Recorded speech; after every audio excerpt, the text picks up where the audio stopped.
आम बेसी पकाचे आपंकर यूरिया सार बेसी प्रयोग करने पड़ो ना तेणु आप धान परिवर्तन डाली चाष करेंगे ता ना हूँ आपंकर धणीचा जो धणीचा दिखे मे मसरे जो धणीचा दि जाए ସେଇଟା ଆପଣଙ୍କର ସବୁଜ ସାର ହିସାବରେ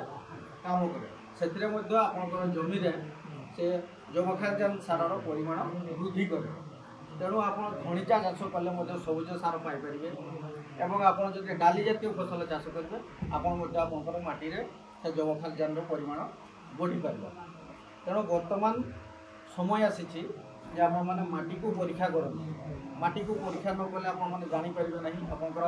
ମାଟିର ଅବସ୍ଥା କ'ଣ ହୋଇଛି बा कौटा कम अच्छी ये जो उपादान गुड़ा गछपाई दरकार जो कौटा कम अच्छी से अनुपात ही आम सार प्रयोग करवा एवं गछ को से अनुपात ही देव माइक्रोन्यूट्रिएंट भी कम थाए बेले बेले आप शुणी माइक्रोन्यूट्रिएंट जोटा कि अणुसार कहुए जिंक बोरन यहाँ समस्ते शुणी